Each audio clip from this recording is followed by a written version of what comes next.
उधर पाकिस्तान के साथ तुर्की तो इधर भारत के साथ आया दुनिया का सबसे बड़ा मुस्लिम मुल्क। राष्ट्रपति सुबियांतो से भारतीय राजदूत ने की मुलाकात और बन गई बात। मुंबई एयरपोर्ट से 2 आतंकी अरेस्ट।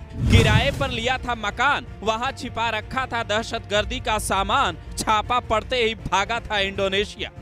भारत पाकिस्तान तनाव के बीच एक बड़ी खबर सामने आई है। उधर तुर्की जब पाकिस्तान का साथ दे रहा था, दुनिया का सबसे बड़ा मुस्लिम मुल्क इंडोनेशिया, जहां करीब 23 करोड़ मुस्लिम रहते हैं, वो भारत से दोस्ती निभा रहा था। उसने भारत को 2 ऐसे दुश्मन सौंपे जिन पर एनआईए ने 3 लाख का इनाम रखा था। ये दोनों भारत से भागकर ठीक वैसे ही इंडोनेशिया में छिपे थे जैसे देश में कई घटनाओं को अंजाम देकर दहशतगर्दों ने पाकिस्तान में शरण ली है, जिन्हें पाकिस्तान सरकार खोलकर बचाती है। लेकिन इंडोनेशिया ने ऐसा नहीं किया क्योंकि वो भारत का अच्छा दोस्त है। पकड़े गए दोनों दुश्मनों की करतूत इतनी हैरान करने वाली है कि सुनकर दिमाग ठनक जाएगा। लेकिन वो बताएं उससे पहले सुनिए इनके प्रत्यर्पण की इनसाइड स्टोरी। ये 26 जनवरी 2025 की तस्वीर है जब इंडोनेशिया के राष्ट्रपति प्रबोवो सुबियांतो गणतंत्र दिवस कार्यक्रम में मुख्य अतिथि बनकर दिल्ली आए। इस दौरान उनका कार्यक्रम पाकिस्तान जाने का भी था, लेकिन सूत्र बताते हैं भारत की ओर से ऐतराज जताए जाने के बाद इन्होंने पाकिस्तान का कार्यक्रम रद्द कर दिया था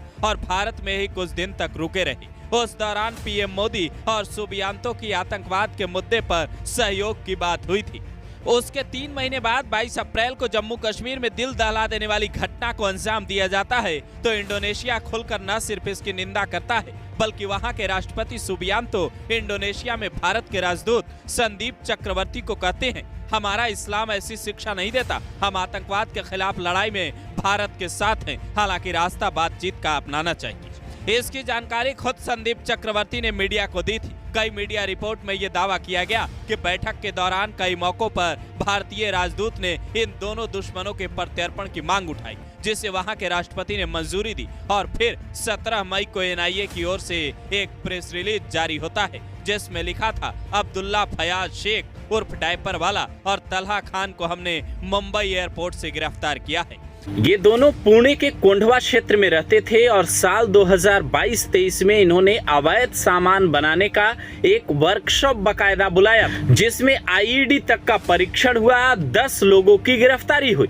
गिरफ्तार लोगों के नाम हैं इमरान, यूनुस, कादिर, नसीरुद्दीन, जुल्फिकार अली, शामिल, आकिफ और शाहनवाज आलम। जबकि ये बाकी के जो दोनों आरोपी थे जिन्हें अब मुंबई एयरपोर्ट से पकड़ा गया, जिसके बारे में खबर है इंडोनेशिया ने इन्हें प्रत्यर्पित किया एक तरीके से, ये दोनों फरार होने में कामयाब हो गए थे। लेकिन अब एनआईए इनसे राज उगलवा रही है।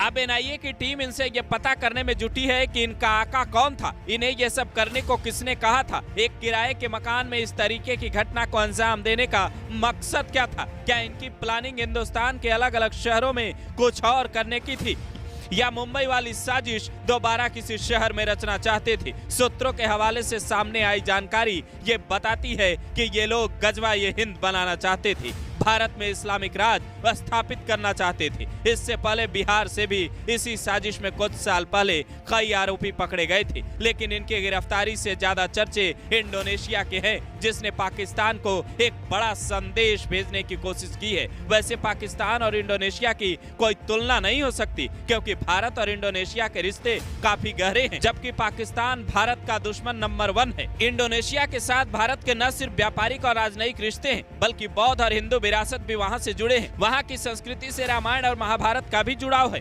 यानी इंडोनेशिया इंडिया का खास दोस्त है, पर उसने सबसे बड़े मुस्लिम मुल्क होने के बावजूद जो काम किया, क्या पाकिस्तान उससे सीख लेगा? तुर्की को कोई अकल आएगी या फिर पाकिस्तान में ऑपरेशन सिंदूर पार्ट 2 भी चलाए जाने की जरूरत है?